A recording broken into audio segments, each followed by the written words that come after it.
بسم اللہ الرحمن الرحیم اللہ ولی الذین آمنوا یخرجهم من الظلمات إلى النور والذین كفروا أولیاؤهم الطاغوت يخرجونهم من النور إلى الظلمات. الحمد لله رب العالمين والصلاة والسلام على سيد المرسلين وعلى آله وصحبه أجمعين ومن تبعهم بإحسان إلى يوم الدين. أعوذ بالله من الشيطان الرجيم. بسم الله الرحمن الرحيم. براءة من الله ورسوله إلى الذين عاهدتم من المشركين. محترم حاضرین، آج کے درس میں ہمارے سامنے سورۃ التوبہ ہے. سورہ توبہ اور اس کا توبہ کے ساتھ ایک مشہور نام سورہ براءہ ہے. اس کے اور بھی متعدد نام ہیں. سورہ توبہ اس لیے کہ اس میں اللہ تبارک و تعالیٰ نے متعدد مقامات پر اہل شرک اور پھر منافقین اور اہل کتاب اور خود مسلمانوں کو جگہ جگہ کئی مقام پر توبہ کی طرف دعوت دی ہے. اور اس سورہ مبارکہ میں بعض مسلمانوں سے جو خطا ہو گئی تھی اور ان کا بائیکاٹ کیا گیا، اللہ رب العالمین کے ذمے ان کا معاملہ کیا گیا، ان کی قبولیت توبہ کا تذکرہ ہے. ان کے توبہ قبول کیے جانے کی خوشخبری اللہ تبارک و تعالیٰ نے سنائی، اعلان کیا. ان اعتبارات سے اس سورہ کا نام سورہ توبہ ہے.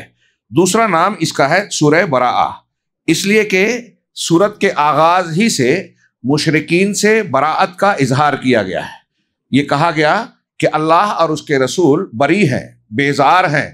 وہ تعلق توڑ رہے ہیں ان لوگوں سے جنہوں نے شرک کیا، مشرکین سے. اور پھر اتنا ہی نہیں بلکہ سورہ مبارکہ کے مضامین میں ہم آگے دیکھیں گے کہ شرک اور کفر کرنے والے مختلف طبقات جو پائے جاتے ہیں ان سے براءت اور بیزاری کا، بے تعلقی کا اظہار کیا گیا ہے. بلکہ یہ کہا جا سکتا ہے کہ اس سورے کا محوری اور مرکزی عنوان ہی، بنیادی موضوع ہی مشرکین سے براءت کا اظہار اور تمام لوگوں کے لیے توبہ کا دروازہ کھلا ہونا، یعنی دونوں ناموں کی مناسبت اس میں آ گئی. سورۃ التوبہ، سورہ براءت. براءت لا تعلقی، تو تمام مشرکین سے، کفر اور شرک اختیار کرنے والوں سے اللہ اور اس کے رسول براءت کا اظہار کر رہے ہیں. گویا ہمیں بھی تعلیم دی جا رہی ہے کہ ان سے ہمارا دلی تعلق نہیں ہونا چاہیے. تو تمام ہر قسم کے مشرکین، جو کھلے مشرک اور کافر ہیں، جو منافق ہیں، ان کا نفاق اگر ظاہر ہو گیا ہو، اہل کتاب ہو یا ہمارے اپنے رشتہ داروں میں کوئی ایسا شخص ہو جو قرآن و حدیث کی تعلیمات کے برخلاف کھلا ہوا شرک اکبر اور کفر اکبر کا ارتکاب کرتا ہے، تو اگرچہ رشتہ داری اور دنیاوی امور میں شریعت نے اجازت دی ہے کہ ان کے ساتھ ان کے رشتے اور حقوق کے اعتبار سے حسن سلوک، معاملات اچھے کیے جائیں، لیکن اللہ اور اس کے رسول کے مقابلے میں ان سے محبت کا تعلق نہ رکھا جائے، ان سے دلی ہمدردی نہ رکھی جائے، اور پھر ان کو تعلیم دی جائے کہ آپ اللہ تبارک و تعالیٰ کی طرف رجوع کر لیں. اللہ نے تمام لوگوں کے لیے توبہ کا دروازہ کھلا رکھا ہے. اس کا ایک نام مقشقشہ بھی ہے، یعنی چھٹکارا دلانے والی، اس لیے کہ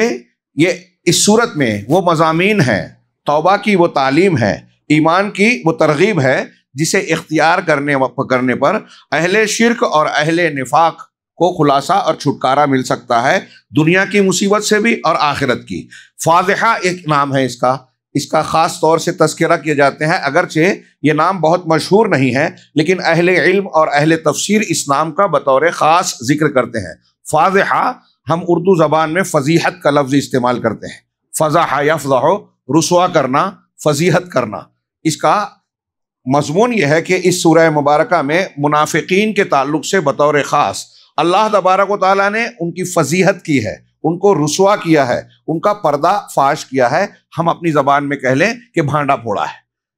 قدم قدم پر انہوں نے مسجد زرار بنائی، اللہ تبارک و تعالیٰ نے اس کو بے نقاب کیا کہ ان کا اس میں کیا مقصد ہے. اللہ کے نبی صلی اللہ علیہ وسلم کو اس میں نماز پڑھنے سے اس سورہ مبارکہ میں روکا گیا، جبکہ آپ نماز پڑھ کے اس مسجد کا افتتاح کرنے والے تھے، آپ کو اس سے منع کیا گیا۔ ان لوگوں نے مختلف موقعوں پر مختلف پروگرام بنایا۔ ان لوگوں نے تبوک کا غزوہ ہوا، جنگ ہوئی، اس میں سارے لوگ اللہ کے رسول نے عام اعلان کیا تھا، سارے مستطیع لوگوں کو اس میں شرکت کرنا لازمی تھا۔ منافقین نے بہانے بازیاں کی، اور جب آپ لوٹے تو جھوٹ بول کر اپنا عذر پیش کیا۔ جن مسلمانوں نے سچ بولا ان کا بائیکاٹ کیا گیا، جن نے جھوٹ بول کر اپنا عذر پیش کیا ان کو اللہ کے رسول نے چھوڑ دیا۔ لیکن اللہ تبارک و تعالیٰ نے سچے مسلمانوں کی بعد میں توبہ قبول کی اور ان منافقین کے بھانڈے کو پھوڑا۔ ان منافقین نے اس سورہ مبارکہ میں بتایا گیا کہ مختلف موقعوں پر اللہ کی آیتوں اور رسول کا مذاق اڑایا، اور پھر یہ کہنا شروع کیا کہ ہم تو بس یوں ہی بغیر کسی عقیدے کے کھیل تماشے کی باتیں کر رہے تھے۔ اللہ تبارک و تعالیٰ نے ان کا بھانڈا پھوڑا اور کہا کہ تم عذر نہ پیش کرو، اللہ کی آیتوں سے، اس کے رسول اور اس کے اللہ کی ذات سے، اس کی آیتوں اور رسول کا استہزاء کرتے ہو، کیا تمہیں یہی چیزیں ملی ہیں؟ اللہ نے آگے کہا کہ اب بہانے بازی اور عذر پیش مت کرو، تم نے ایمان لانے کے بعد کفر کیا۔ یہ میں نے 2-3 مثالیں دی، ایسے مختلف معاملات میں اللہ تعالیٰ نے ان کی خصلتوں کو، ان کی صفات کو بھی بیان کیا اور انہیں بے نقاب کیا، رسوا اور ذلیل کیا کہ یہ مسلمانوں کے بیچ میں رہنے والے آستین کے صاف ہیں، جن کے اندر اسلام کی، اللہ رب العالمین کے دین کے لیے اپنے آپ کو قربان کرنے کی صفت نہیں ہے، مسلمانوں سے بھائی چارہ اور دوستی ہمدردی نہیں رکھتے، بلکہ یہ مسلمانوں کے بیچ رہ کر بھی ایسے اوصاف رکھتے ہیں جو مسلمانوں کے نہیں ہیں، برائیوں کا حکم دیتے ہیں، نیکی سے روکتے ہیں، اپنے ہاتھوں کو ہے مٹھی کو باندھ کے رکھتے ہیں، اللہ کے راستے میں خرچ نہیں کرتے، اور اس کے بالمقابل جب مال غنیمت لینا ہو، کہیں فوٹو کھنچوانا ہو آج کی زبان میں، تو یہ پیش رہتے ہیں، نمازوں میں پیچھے ہیں، جہاد میں پیچھے ہیں، لیکن مال غنیمت لینے کے لیے، فائدے حاصل کرنے کے لیے یہ آگے رہتے ہیں۔ اس طرح کی باتوں کے ذریعے سے اللہ تعالیٰ نے اس سورہ مبارکہ میں مشرکین کی فضیحت کی ہے۔ اسی طرح مباصرہ یعنی منافقین کی صفات کو اور ان کی برائیوں کو بکھیرنے اور لوگوں کے سامنے پیش کرنے والی سورہ بحوث، اس لیے کہ یہ منافقین اور مشرکین کی خانہ تلاشی کرتی ہے اور ان کے دلوں میں چھپی ہوئی قدورت اور مسلمانوں کے خلاف بغض اناد کو بے نقاب کرتی ہے۔ ایک نام اس کا مدمدمہ بھی ہے جس کا معنی ہوتا ہے ہلاک کرنے والی، یعنی یہ اس میں ایسے مضامین ہیں جس کے سبب سے مشرکین کی ہلاکت ہوتی ہے۔ یہ ان 7 طویل صورتوں میں سے آخری صورت ہے جس کے بارے میں آپ نے بار بار روایت سنی کہ جو ان کا علم حاصل کرے گا وہ حبر ہوگا، عالم ہوگا۔ شروع میں اس سورہ مبارکہ کے آغاز میں بھی مشرکین سے براءت کا اظہار ہے اور حکم ہے کہ براءت من اللہ ورسولہ الی الذین عاہدتم من المشرکین، اللہ اور اس کے رسول کی براءت اور بیزاری کا اعلان ہے ان لوگوں کے حق میں جن سے تم نے مشرکین میں سے جن لوگوں سے عہد و پیمان کیا ہے۔ فَإِذَا انْسَلَخَ الْأَشْهُرُ الْحُرُمُ، جب اشہر حرم گزر جائیں، فَاقْتُلُوا الْمُشْرِكِينَ حَيْثُ وَجَدْتُمُوهُمْ، تو مشرکین جہاں کہیں ملیں انہیں قتل کر دو، وَخُذُوهُمْ وَاحْصُرُوهُمْ وَاقْعُدُوا لَهُمْ كُلَّ مَرْصَدٍ، اور انہیں پکڑ لو، گھیر لو اور ہر گھات کی جگہ پر بیٹھ جاؤ۔ فَإِن تَابُوا، اگر وہ توبہ کر لیں، دیکھیے توبہ کا ذکر آیا، وَأَقَامُوا الصَّلَاةَ، نماز قائم کرنے لگیں، وَآتَوُا الزَّكَاةَ، اور زکوٰۃ ادا کر دیں، تو اب توبہ یعنی اسلام کا قبول کر لینے سے ان کی توبہ ہوگی، اور اب نماز اور زکوٰۃ کو ادا کرنے لگیں تو یہ نشانی ہوگی کہ وہ مسلمان ہیں۔ جب ایسا ہو فَخَلُّوا سَبِيلَهُمْ، تو ان کا راستہ چھوڑ دو۔ ان اللہ غفور الرحیم، یقیناً اللہ خوب بخشنے والا اور رحمت کرنے والا ہے۔ یہ 4 مہینے جب اشہر حرم گزر جائیں تب یہ کرنا، اور انہیں حکم دیا گیا کہ یہ تم کو 4 مہینے کی مہلت دی جا رہی ہے۔ یہاں کوئی یہ نہ کہے کہ دیکھیے مسلمانوں کو یہ حکم دیا جا رہا ہے کہ جہاں کہیں یہ ملے مار دو، یہ عام حالات کی بات نہیں ہے، ہر حالات کی بات نہیں ہے، اور صحابہ کرام کو بھی جو ہے ہر حال میں یہ حکم نہیں دیا گیا۔ یہ مخصوص حالات میں جب مشرکین نے بدعہدی کی تھی، مسلمانوں کے ساتھ غدر کیا تھا، دھوکہ کیا تھا، اس خاص حالت میں یہ حکم دیا گیا۔ اور پھر مسجد حرام اور کعبۃ اللہ کو، مکہ المکرمہ کو نہ شرک کی نجاست سے پاک کرنے کا یہ حکم دیا گیا۔ 9 ہجری میں اللہ کے رسول صلی اللہ علیہ وسلم نے یہ آیتیں نازل ہو چکی جب، تو حضرت ابوبکر صدیق رضی اللہ تعالیٰ عنہ کو، اور بعد میں ان آیتوں کو دے کر حضرت علی رضی اللہ تعالیٰ عنہ کو بھیجا اور کہا کہ مکہ میں حج کے موقع پر یہ اعلان کر دیا جائے۔ اس سال آپ نے حج نہیں کیا، اس لیے کہ اس سال وہاں مشرکین بھی موجود تھے۔ اس کے اگلے سال آپ نے حج کیا، اس لیے کہ اب مکہ کو شرک کی آلائش و گندگی سے بالکل صاف کر دیا گیا تھا، اور آپ نے جب حج کیا تو آپ کے ساتھ صحابہ کرام کی 1 لاکھ سے زیادہ کی تعداد شریک حج تھی۔ چنانچہ حضرت ابوبکر صدیق اور حضرت علی نے رضی اللہ عنہما، ان لوگوں نے اس موقع پر 9 ہجری کے حج کے موقع پر صاف صاف اعلان کر دیا ان آیتوں سے، اور آگے کی آیتوں میں ہے انما المشرکون نجس فلا یقربوا المسجد الحرام بعد عامہم ھذا، کہ مشرکین نجس ہیں، شرک کی گندگی رکھتے ہیں، اس لیے اب اس سال کے بعد وہ مسجد حرام کے قریب نہ آئیں۔ اب انہیں یہاں سے نکالا جا رہا ہے۔ حرمین کو شرک کی نجاست سے اور مشرکین کے رہائش سے پاک صاف کر دیا گیا۔ کسی مصلحت کے تحت ان کے آنے جانے کا مسئلہ الگ ہوگا۔ اہل علم نے بعض دلیلوں کی بنیاد پر نبی کریم صلی اللہ علیہ وسلم کے عمل سے استدلال کرتے ہوئے اس کی اجازت دی ہے۔ تو شروع میں بھی مشرکین سے براءت کا کھلا اعلان کیا گیا، اس سے متعلق احکامات بیان کیے گئے، اور سورہ توبہ کی بالکل آخری آیت میں بھی کہا فَإِن تَوَلَّوْا فَقُلْ حَسْبِيَ اللَّهُ، اگر یہ پیٹھ پھیرتے ہیں، باتیں مانتے نہیں ہیں، دعوت قبول نہیں کرتے، تو پھر آپ کہیے حسبی اللہ، اللہ میرے لیے کافی ہے، لا الہ الا ہو، اس کے سوا کوئی عبادت کے لائق ہے ہی نہیں، علیہ توکل، تو میرا بھروسہ توکل، میں اسی پر توکل کرتا ہوں، کسی اور پر نہیں، وہ رب العرش العظیم، اور وہ عرش عظیم کا مالک ہے۔ مشرکین کے اعراض پر آپ یہ بیان کریں۔ ہاں اس آیت کو میں ضمناً ذکر کر دوں کہ ایک حسن درجے کی مستد احمد کی ایک روایت ہے کہ صبح میں 7 مرتبہ حسبی اللہ سے آخر تک، شام میں 7 مرتبہ جو پڑھے گا وہ ہر آفت سے اللہ تعالیٰ اس کے مشکل کاموں کو آسان کرے گا۔ اہل علم کی ایک جماعت نے اس حدیث کو ضعیف کہا ہے، لیکن بعض محققین نے کہا کہ یہ حسن درجے کو پہنچتی ہے۔ اللہ تبارک و تعالیٰ نے اس میں بھی گویا مشرکین سے لا تعلقی کا اظہار کیا۔ گویا اس پورے احکام کو دیکھیں کہ جہاں پوری سورہ توبہ کو، کہ جہاں یہ مشرکین سے، اسلام دشمنوں سے لا تعلقی اور عدم تعاون کی تعلیم دیتی ہے، وہیں مشرکین کے ساتھ ہمارا اور مسلمانوں کا تعلق کیسے ہو، ان کے ساتھ لا تعلقی کا یہ مطلب نہیں ہے کہ ایک مسلمان کسی غیر مسلم کے ساتھ ظلم اور زیادتی کرے، شدت اور سختی کا برتاؤ بلا وجہ کرنے لگے۔ خاص مواقع کی الگ بات ہے، تو ان کے ساتھ بھی ایک مسلمان کا معاملہ عدل و انصاف اور اصول و ضابطے کا ہونا چاہیے،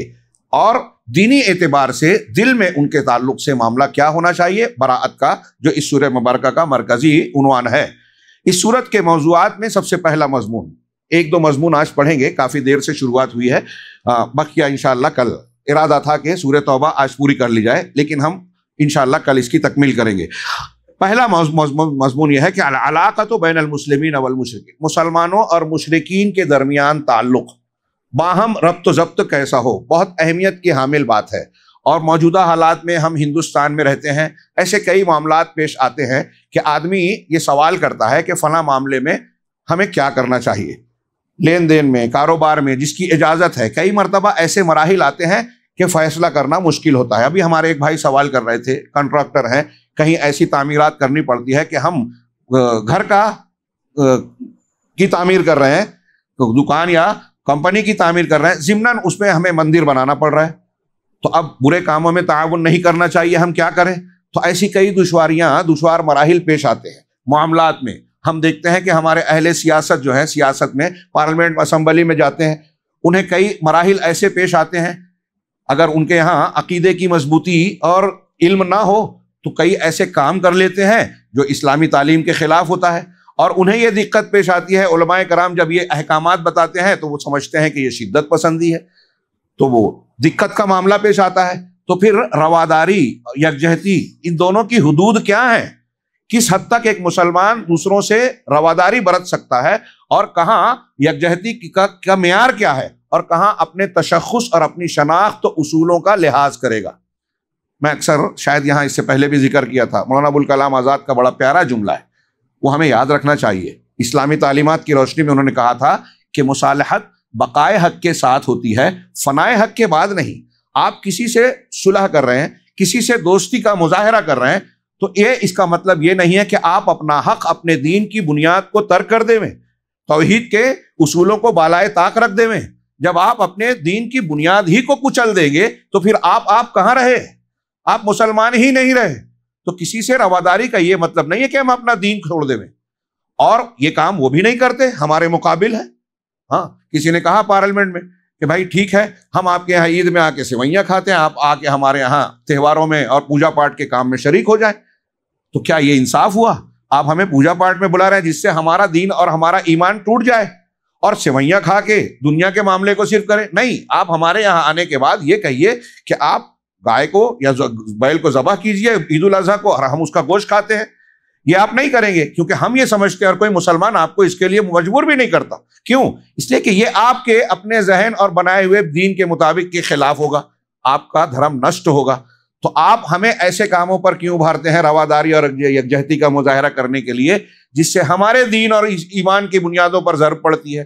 یہ ہمیں سمجھنا ہوگا، اور چاہیے کہ ہمارے اہل علم اور اہل سیاست، ہمارے لیڈران یہ بات مختلف حکمتوں کے ذریعے سے یہاں سمجھائیں، بتائیں کہ مسلمانوں کے تعلق سے بعض فرقہ پرست اس طرح کے سوال اٹھاتے ہیں کہ وہ جواب دینے میں اس طرح، اگر آپ صحیح جواب دے دے تو اس پر الزام لگا دیا جائے۔ میں نے شاید پیچھے بھی ذکر کیا تھا پرانی بات، ہاں آپ کے یہاں کے اویسی صاحب، ان سے ٹی وی چینل پہ سوال کیا گیا، یہ بتائیے، اور کئی لوگوں سے کیا جاتا ہے، مسلمانوں ہی سے کیا جاتا ہے، کہ آپ کے نزدیک شریعت بڑی ہے یا آئین سنویدھان بڑا ہے؟ اب اگر وہ شریعت بولے تو اس پر الزامات لگا کے جو ہے مختلف قسم کے جو ہے بھڑکاؤ بیان دیے جائیں گے، ارے دیکھیے یہ ایسا کہتے ہیں، یہ ملک کے حق میں، وطن کے حق میں وفادار نہیں ہے، وغیرہ وغیرہ۔ سنویدھان کہیں تو دین اور شریعت کی مخالفت ہو گئی، اور یقیناً ہوگی۔ تو سوال یہ ہے کہ ہم ان سے پوچھیں کہ بھائی سپریم کورٹ کے ججوں نے جب یہ فیصلہ کیا کہ بھائی بابری مسجد کی جگہ پر مندر تھا، ایسا کوئی ثبوت تو نہیں ملا، لیکن لوگوں کی آستھا، عقیدت اور اکثریت کی خواہش کو دیکھتے ہوئے یہ فیصلہ کیا جا رہا ہے کہ وہاں مندر بنا دیا جائے، تو آپ نے گویا سنویدھان کو بالائے طاق رکھ کے سپریم کورٹ کے ججوں نے، تو ان کے نزدیک کیا بڑا ہوا؟ اور پھر ایک سوال یہ ہے کہ ہم یہ مانتے ہیں کہ دین اور شریعت کا قانون اللہ نے بنایا جو ہمارا خالق مالک ہے، اور سنویدھان انسانوں نے بنایا ہے جس کو لوگوں نے چنا ہے، اور اس میں بہت سارے لوگ سب کے سب اہل علم ہے بھی نہیں، تو ان کا حق بڑا ہے کہ اس کا جس نے ہم کو پیدا کیا، تو ہر چیز کو اس کے مقام پر رکھا جائے، اس کے مقابلے میں نہ رکھا جائے۔ اب ایک بات یہاں ہمیں یہ سمجھانی پڑے گی کہ اللہ رب العالمین کا جو حق ہے وہ ہم کسی کو نہیں دے سکتے، اللہ نے رسول کا جو حق مقرر کیا ہے وہ ہم کسی کو نہیں دے سکتے۔ اب ہمیں یہ بتانا ہے کہ ماں باپ دنیاوی اعتبار سے ہمارے نزدیک سب سے محترم ہے، آپ کے یہاں بھی ہے، ماں باپ کا ہم احترام کرتے ہیں، ان کی خدمت کرتے ہیں، ان کے تقدس کو بحال سمجھتے ہیں، لیکن سارے مقام و مرتبے کے باوجود ہم ماں باپ کو پوجا اور عبادت کے لائق نہیں سمجھتے۔ اب ہم یہ کہتے ہیں کہ ہم اپنے ماں باپ کا پیر نہیں چھوتے، ہم اپنے ماں باپ کے سامنے پیشانی نہیں رگڑتے، ان کو عبادت کے لائق نہیں سمجھتے، تو کوئی یہ کہہ سکتا ہے کہ آپ ماں باپ سے محبت بھی نہیں کرتے؟ نہیں، ہم کرتے ہیں۔ تو ایسا ہی ہم وطن سے محبت کرتے ہیں، ملک سے محبت کرتے ہیں، اور ملک کے ان اصولوں کو جو بالکل درست ہیں اس کے مخالفت کرنا جائز نہیں سمجھتے، کیونکہ وہ شریعت کے تابع ہے۔ لیکن اگر شریعت کے خلاف ہو تو ہمارے نزدیک اللہ رب العالمین کا قانون افضل ہے۔ ماں باپ اگر ہمیں کہیں کہ شرک کرو، ہم نہیں کر سکتے ان کے سارے احترام کے باوجود۔ یہ بات اچھے ڈھنگ سے ہمیں اس ہندوستان میں جہاں ہم رہتے ہیں اور جو مسلمان جہاں رہتے ہیں انہیں سمجھ کر اپنے مقابل کو سمجھانا ضروری ہے، لیکن اس سلسلے میں بڑی کوتاہیاں پائی گئی ہیں۔ لیکن اور وہاں کوتاہیوں کا معاملہ یہ بھی ہے کہ ہم نے خود پہلے مسئلے کو سمجھا نہیں ہے، اسی لیے ہم دیکھتے ہیں کہ مسلمانوں میں بھی خود رویے کا افراط و تفریط نظر آتا ہے۔ یہاں پہلا مضمون کہ مسلمانوں کا غیر مسلموں سے، مشرکوں سے کیسا تعلق ہونا چاہیے، تو پہلی آیت کے ساتھ ساتھ میں ایک آیت جوڑ رہا ہوں۔ غیر مسلموں کو آپ سمجھا سکتے ہیں کہ دیکھیے ہمارے پروردگار کا تو یہاں تک حکم ہے، قُلْ إِنْ كَانَ آبَاؤُكُمْ وَأَبْنَاؤُكُمْ وَإِخْوَانُكُمْ وَأَزْوَاجُكُمْ وَعَشِيرَتُكُمْ وَأَمْوَالٌ اقْتَرَفْتُمُوهَا وَتِجَارَةٌ تَخْشَوْنَ كَسَادَهَا أَحَبَّ إِلَيْكُمْ مِنَ اللَّهِ وَرَسُولِهِ وَجِهَادٍ فِي سَبِيلِهِ فَتَرَبَّصُوا حَتَّى يَأْتِيَ اللَّهُ بِأَمْرِهِ۔ یاد کر لیں یہ آیت کہ اللہ ہم کو یہ کہہ رہا ہے کہ اگر تمہارے باپ دادا، ابا امی، دادا پردادا، نانا پرنانا، اگر تمہارے باپ دادا اور ابناءکم اور تمہارے بال بچے، بیٹا پوتا بیٹی نواسا نواسی جو بھی ہوں، تمہارے آل اولاد، وَإِخْوَانَكُمْ اور تمہارے بھائی بند رشتہ دار جو بھی ہیں بھائی بند، وَأَزْوَاجُكُمْ اور تمہاری بیویاں یا تمہارے شوہر، عورتوں کے لیے شوہر، مردوں کے لیے بیویاں، وعشیرتکم، اور تمہارا خاندان، تمہارا گھر بار، قبیلہ، خاندان، واموال اقترفتموہا، اور وہ مال جو تم نے کمایا ہے، وتجارت تخشون کسادہا، اور تمہاری وہ تجارت جس کی کساد بازاری یا مندی سے تم کو ڈر لگتا ہے کہ ہمارا بزنس ٹھپ نہ پڑ جائے، ہاں، ومساکن ترضونہا، اور تمہارے وہ گھر جسے تم پسند کرتے ہو۔ یہ 8 چیزوں کا ذکر ہے۔ ہر انسان کو فطری طور سے ان 8 چیزوں سے محبت ہوتی ہے، ایکسیپشن کوئی وجہ سے ہو جاتا ہے، لیکن یہ 8 چیزیں ایسی ہیں، رشتہ و پیوند کا جو ذکر کیا، اور گھر بار، اور تجارت، اور مال دولت جو کمائی ہوئی ہے، یہ چیزیں انسان کو محبوب ہوتی ہیں۔ لیکن اللہ نے کہا کہ اگر یہ 8 چیزیں احب الیکم، تمہارے نزدیک زیادہ محبوب ہوں، من اللہ، اللہ سے، ورسول ہی، رسول سے، وجہاد فی سبیلہ، اس کے رسول سے اور اس کے راستے میں جہاد کرنے سے، اگر یہ زیادہ محبوب ہیں تمہارے نزدیک، فتربصوا، تو انتظار کرو، حتی یأتی اللہ بامرہ، یہاں تک کہ اللہ اپنا عذاب لے آئے۔ کھلی اللہ کی طرف سے وعید ہے، دھمکی ہے، واللہ لا یہدی القوم الفاسقین، اللہ فاسق لوگوں کو، گنہگار لوگوں کو، نافرمانوں کو ہدایت نہیں دیتا۔ یہ ہم سے ہمارا رب اس سورہ مبارکہ میں کہہ رہا ہے کہ سگا باپ اگر ہے، ہاں، وہ اللہ سے زیادہ محبوب ہو گیا تو ہمارا ایمان سلامت نہیں ہے۔ تو سمویدھان اور اس کی بات آپ کر رہے ہیں، ہمارے نزدیک تو ہمارے ماں باپ سے بھی زیادہ محبوب اللہ ہے، اور ہونا پڑے گا، ورنہ ایمان ہی نہیں ہے، اللہ کا عذاب آئے گا۔ تو ایک یہ ہے۔ اس کے علاوہ اللہ تبارک و تعالیٰ نے سورہ کی جو پہلی آیت ہے اس میں براءت کا اظہار کیا کہ جو ان کے شرک کرنے والے ہیں ان سے ہمارے دل میں اور ان کے اعتقاد سے ہماری بے تعلقی ہونی چاہیے۔ سیدنا ابراہیم اور انبیاء کرام کے قصے میں اس بیزاری کا کھلا کھلا اعلان ہوتا تھا۔ اللہ تبارک و تعالیٰ نے کہا کہ اِلَّا الَّذِينَ عَاهَدتُّم مِّنَ الْمُشْرِكِينَ ثُمَّ لَمْ يَنْقُصُوكُمْ شَيْئًا وَلَمْ يَظْهَرُوا عَلَيْكُمْ أَحَدًا، تو ان سے براءت کا اظہار تو کرنا ہے، لیکن اس کا یہ بھی مطلب نہیں ہے کہ ان سے کوئی عہد و پیمان اور تعلقات ہو گئے، ایگریمنٹ ہو گئے تو اس کو بھی پورا نہیں کرنا ہے۔ اللہ نے کہا مگر وہ مشرکین جن سے تم نے عہد و پیمان کیا ہے، پھر انہوں نے عہد و پیمان کو اپنی طرف سے توڑا نہیں ہے، ہاں، اور کچھ بھی توڑا نہیں ہے، اور تمہارے خلاف کسی دشمن کی مدد بھی نہیں کی۔ ایسے بھی ہوتا ہے نا کہ بھائی کچھ لوگ ہوتے ہیں دشمن ہو رہا ہے تو اندر سے ہم اس کی مدد کر رہے ہیں، تو ان مشرکین نے دوسروں کی مدد نہیں کی ہے، تو ان کے عہد و پیمان کو پورا کرو۔ اسی طریقے سے اللہ تبارک و تعالیٰ نے ان کو حق کی طرف دعوت دینے کی تعلیم دی، اور ایسے موقع اور مقامات ہوں جب وہ تم کو فرصت ملے تو ان کو دعوت و تبلیغ دو۔ اگر کوئی مشرک تم سے مل رہا ہے، موقع مل رہا ہے، تو اسے دین سکھاؤ، دعوت و تبلیغ دو۔ ہاں، اس سلسلے میں آیت نمبر 6، آیت نمبر 12 سے 14، اور پھر اس کے بعد ان کو امان دینے کا ذکر آیت نمبر 6 میں ہی موجود ہے۔ اللہ تعالیٰ نے فرمایا وَإِنْ أَحَدٌ مِّنَ الْمُشْرِكِينَ، کہ اگر کوئی مشرک آپ سے پناہ مانگ رہا ہے تو اس کو پناہ دے دو، اپنے یہاں جگہ دے دو کہ ہاں میرے یہاں رہیے۔ اللہ نے فرمایا وَإِنْ أَحَدٌ مِّنَ الْمُشْرِكِينَ اسْتَجَارَكَ فَأَجِرْهُ، اگر کوئی مشرک تم سے پناہ طلب کرے تو اسے پناہ دے دو، حتیٰ یسمع کلام اللہ، یہاں تک کہ وہ اللہ کا کلام سن لے وے، اللہ کا کلام سن لے وے۔ مسجد کے پیغام میں آپ نے ایک واقعہ سنا ہوگا، حضرت ثمامہ بن عسال اپنے قوم کے سردار تھے، مسلمانوں سے، محمد صلی اللہ علیہ وسلم سے بڑی نفرت کرتے تھے، بہت اختصار کے ساتھ، غالباً بخاری میں ہے روایت اور واقعہ۔ صحابہ نے ان کو پکڑ کر اللہ کے رسول کے سامنے پیش کیا، ہاں، آپ نے مسجد نبوی کے ایک ستون سے انہیں باندھ کر قیدی بندی بنایا، اور پھر پوچھا کہ کیا تمہارا کہنا ہے؟ تو انہوں نے کہا کہ اگر احسان کرو گے تو احسان مند آدمی پر احسان کرو گے، یعنی جو آپ کے احسان کو مانے گا، اور اگر مقابلہ اور مخالفت کرو گے تو میں شدید مخالفت اور دشمنی رکھتا ہوں۔ اس طرح کے جوابات دیے۔ 3 دن تک آپ نے باندھے رکھا، کھانا پینا دیا، اچھا سلوک کیا، مسجد میں رکھا اور اس کو باندھا رکھا۔ تیسرے دن بھی جب انہوں نے یہی جواب دیا تو کہا کہ انہیں کھول دو، اور کہا کہ آپ آزاد ہو، جا سکتے ہو۔ یہ وہاں سے نکلے، قریب کے کھیت میں گئے، وہاں پانی اور چشمہ موجود تھا، اس پانی سے غسل کیا اور واپس آ کر کہا کہ مجھے کلمہ پڑھائیے، میں اسلام میں داخل ہوتا ہوں۔ مسجد میں انہوں نے اللہ کا کلام سنا، نماز دیکھی۔ یہ مسجد کے فضائل میں ہاں اسے بیان کیا جا سکتا ہے اور کرنا چاہیے کہ مسجد اس طرح دعوت کا مرکز ہے۔ اس کا عمل دیکھ کر، مسجد میں جو کچھ ہو رہا ہے، ایک مشرک نے دیکھا، مسلمانوں کے رویے کو دیکھا تو اللہ کے نبی صلی اللہ علیہ وسلم کے اخلاق کو دیکھا، جو بھی تعلیمات وہاں دی جاتی تھی، اور بطور خاص جو قرآن پڑھا جا رہا تھا، حتی یسمع کلام اللہ، کہ آپ اس کو اپنے یہاں پناہ دو تاکہ وہ اللہ کے کلام کو سنے، ثم ابلیغہ مأمنہ، پھر اس کے جو امن کی جگہ ہے، ٹھکانہ ہے جہاں وہ محفوظ مانتا ہے، اس کے مقام پر، ٹھکانے پر اسے پہنچا دو۔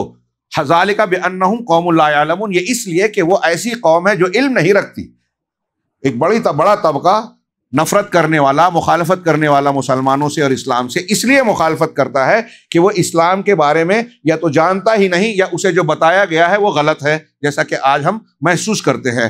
ہاں، اسی طریقے سے جن لوگوں نے مسلمانوں کے سامنے اپنے آپ کو ڈال دیا، مسلمانوں سے صلح کر لی، ہاں، اگرچہ وہ ایمان نہیں لائیں تو ان کو ان سے جنگ نہیں کرنی ہے، اس سورے میں حکم دیا گیا، اور ان سے رک جانا ہے۔ آیت نمبر 29 میں اور 129 میں، قاتل الذین لا یؤمنون باللہ ولا بالیوم الآخر ولا یحرمون ما حرم اللہ فإن تولوا فقل حسبی اللہ، یہ آخری آیت۔ ہاں، من الذین اوتوا الکتاب، ہاں، حتی یؤتوا الجزیۃ عن ید وہم صاغرون،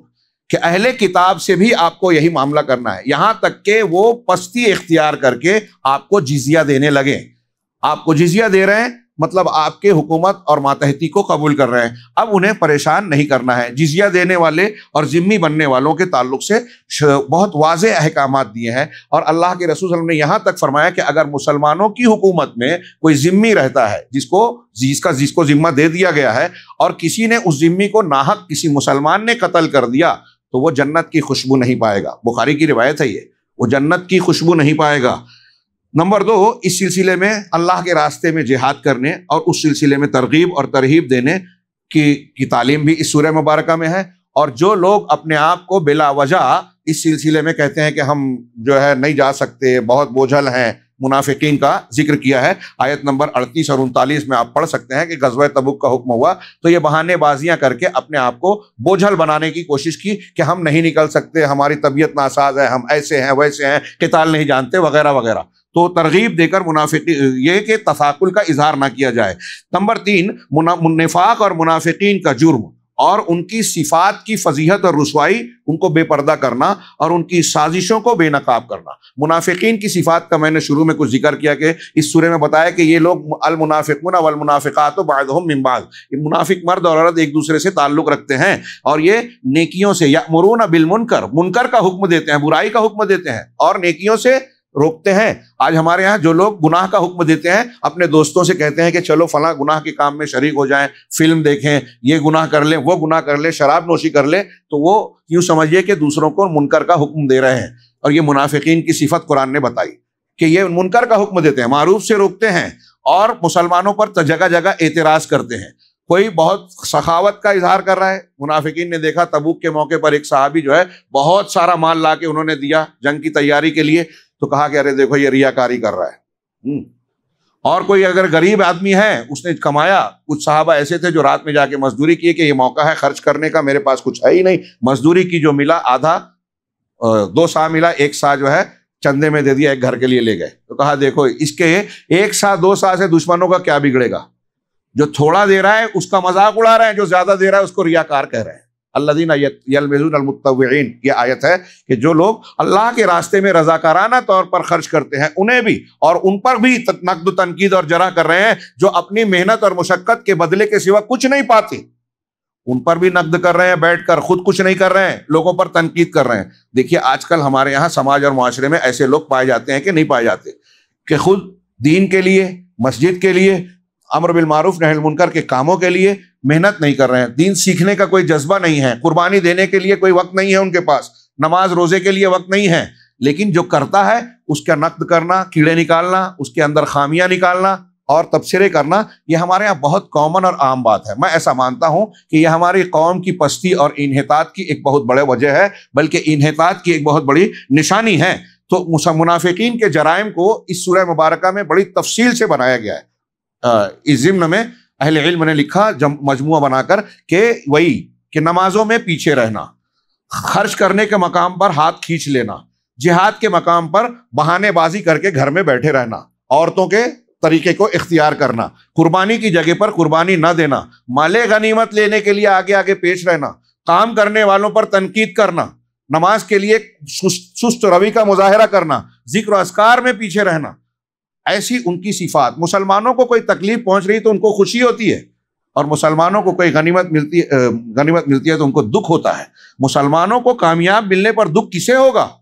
آج ہمارے یہاں غور کیجیے، ایسے لوگ ہیں کہ نہیں؟ اور مسلمان اگر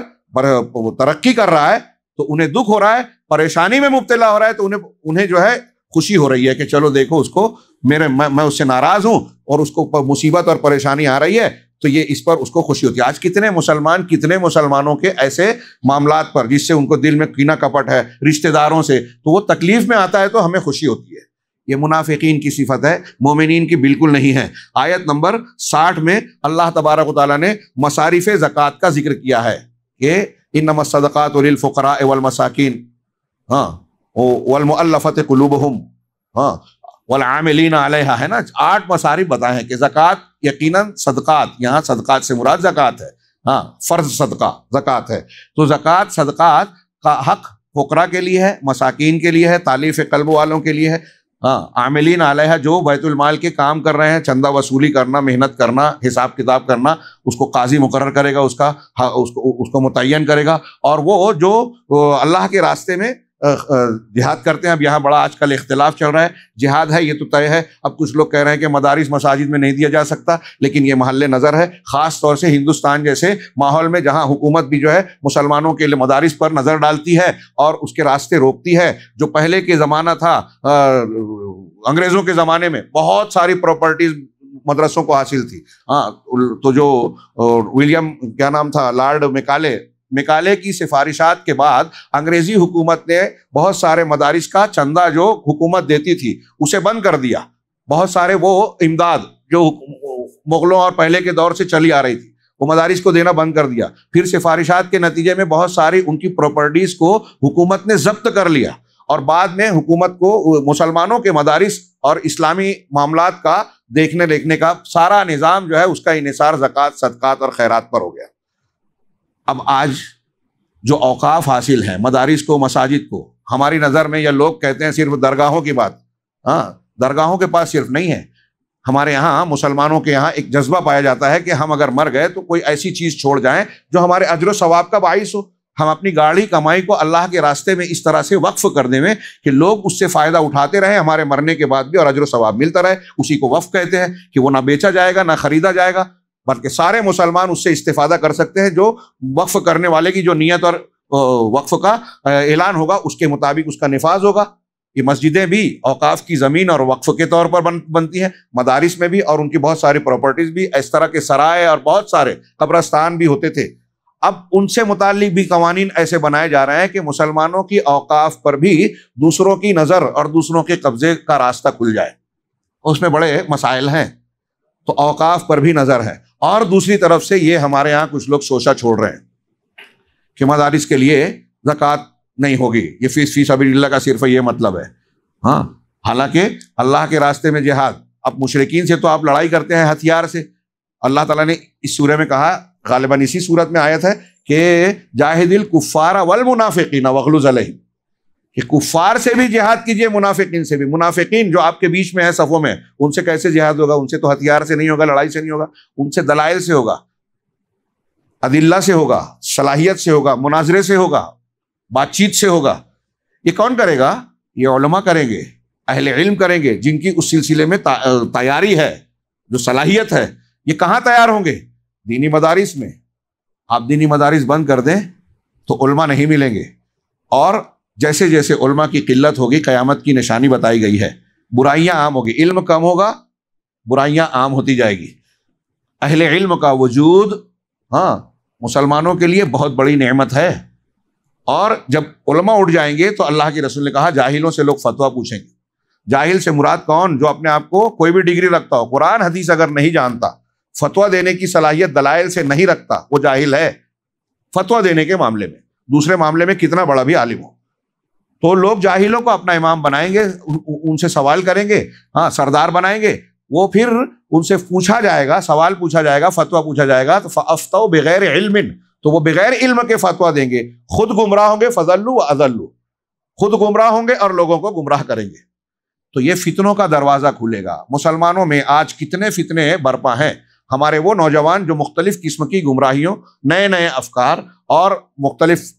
لانچ کیے ہوئے جھوٹے مبلغین کے دھوکے میں آ رہے ہیں کہ ان کے اندر یہ صلاحیت ہے، ان کے اندر یہ خوبی ہے، وہ تو علماء کو چیلنج کرتا ہے، وہ حدیث کا نمبر بتا کے جو ہے وہ حوالے دیتا ہے۔ اس قسم کی کچھ باتوں سے متاثر ہو کے ان کے باطل کو بھی قبول کر رہے ہیں۔ اس کی بڑی وجہ یہ ہے کہ علماء کم ہیں، اور پھر اس سے بھی کم ہماری دین پر توجہ ہے۔ اسلامی تربیت دینے کا نظام ہم نے چھوڑ دیا۔ نبی کے طریقے پر ہمارے یہاں اب عقائد اور دین کی بنیادوں کو گھر گھر مسجد مسجد سکھایا نہیں جا رہا ہے۔ نتیجہ یہ ہے کہ ہمارے نوجوان، ہماری نسل جو ہے آسانی سے ہاتھ سے نکلتی ہے، پہلے بد اخلاقیوں اور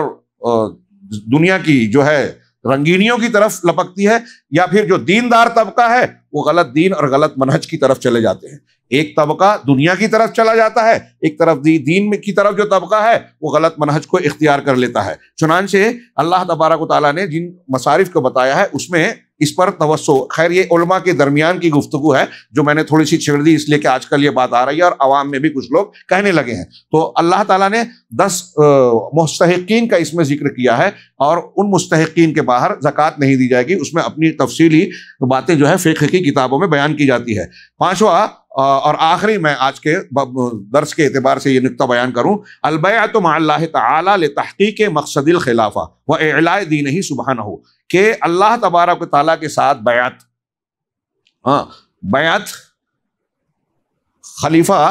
کے ہاتھ پر جو بیعت ہوتی ہے اسلام لانے کی، یا حکومت کو، خلافت کو ماننے کی کہ آپ ہمارے امیر ہیں، یہ ایک بیعت ہوتی ہے۔ بیعت میں عہد و پیمان ہوتا ہے، لیکن لفظ جو ہے بیع سے بنا ہے، جس کا معنی ہوتا ہے لین دین، سودا۔ آپ جب کسی سے بیعت کر رہے ہیں تو گویا اپنے آپ کو اس کے حوالے کر رہے ہیں، بیچ رہے ہیں اس عہد و پیمان کے عوض میں جو آپ اس سے کر رہے ہیں۔ اسلامی اعتبار سے میں ایک جملے میں صرف یہ کہہ کے آیت پڑھاؤں کہ جو بیعت ہمارے یہاں صوفیہ کے یہاں کرتے ہیں لوگ، پیر صاحب کے ہاتھ پہ جو بیعت کرتے ہیں، یہ بیعت بدعت ہے، اس کی کوئی شرعی حیثیت ہے ہی نہیں۔ اسلام میں جو بیعت ہے وہ حکومت اور حاکم کے لیے اب صرف ہو سکتی ہے۔ اللہ کے نبی صلی اللہ علیہ وسلم اسلام قبول کرنے والے سے اور حکومت کے معاملے میں صرف بیعت لیتے تھے۔ یہ جو بیعت ہے، یہ جو بھی اس کو بیان کرے کہ جو شخص بغیر کسی بیعت کے اور پیر کے بیعت کیے ہوئے مر گیا تو اس کی موت جاہلیت کی موت ہوگی، وہ عام صوفیوں اور پیروں کے لیے یہ بیعت نہیں ہے، بلکہ یہ حکام کے لیے ہے۔ اسلامی حکومت اگر ہے، حاکم اسلام ہے، تو اس کے ہاتھ پر بیعت کرنا لازم ہوگی۔ تو اس سے بات ہٹ کے یہاں میں یہ عرض کرنا چاہتا ہوں، اس کی تفصیل یہ بیان کی کہ اس سورے میں ایک آیت میں اللہ سے بیعت کا ذکر ہے، اپنے آپ کو بیچنے کا ذکر ہے۔ اللہ نے فرمایا ان اللہ اشتری من المؤمنین انفسهم واموالهم بان لهم الجنہ، اللہ نے مسلمانوں سے ان کے نفسوں کو، جان کو اور ان کے مال کو خرید لیا ہے۔ حالانکہ یہ جان اور مال بھی اللہ ہی کا دیا ہوا ہے، لیکن اس کا کرم دیکھیے کہ جو ہمیں دیا ہے وہ ہماری ملکیت کی طرح کہہ رہا ہے کہ تم کو جو جان ہے، تمہارے پاس جو جان ہے، تمہارا مال ہے، جب تم ایمان والے ہو گئے تو اللہ نے اسے خرید لیا ہے۔ کس بدلے میں؟ کیا اس کا عوض دے گا اللہ؟ بِأَنَّ لَهُمُ الْجَنَّةِ، کہ ان کے لیے جنت ہے۔ یہ جنت اللہ تبارک و تعالیٰ اگر ہم کو دیکھیں تو بہت مہنگی قیمت پر ہماری جان اور مال کو خرید رہا ہے اللہ تبارک و تعالیٰ۔ اس کا جو عوض ہے بہت اونچا ہے، بہت غالی ہے، مہنگا ہے۔ یقاتلون فی سبیل اللہ، وہ اللہ کے راستے میں لڑتے ہیں، فیقتلون ویقتلون، خود بھی قتل کرتے ہیں اور خود بھی قتل کیے جاتے ہیں۔ تو اللہ تعالیٰ نے جنت کا یہ جو وعدہ کیا ہے، وعدن علیہ حقا فی التوراۃ والانجیل والقرآن، یہ اللہ پر سچا وعدہ ہے، توریت میں بھی، انجیل میں بھی اور قرآن میں بھی۔ ومن اوفی بعہدہ من اللہ، اور جو اللہ کی طرف سے اس عہد کو پورا کرے گا، اللہ کا اس کے وعدہ پورا کرے گا، فاستبشروا ببیعکم الذی بایعتم بہ، تو اس بیع اور سودے پر تم خوش ہو جاؤ جو تم نے اللہ سے کیا ہے، وہ سودا جو اللہ سے کیا ہے اس پر خوش ہو جاؤ۔ ذالک هو الفوز العظیم، یہ بہت عظیم اور بڑی کامیابی ہے۔ اللہ تبارک و تعالیٰ نے مقصد خلافت اور اعلاء دین کے لیے اپنی اس بیعت کا اس سورہ مبارکہ میں ذکر کیا ہے۔ انشاءاللہ کل جو ہے ہم اس میں کچھ اہم ترین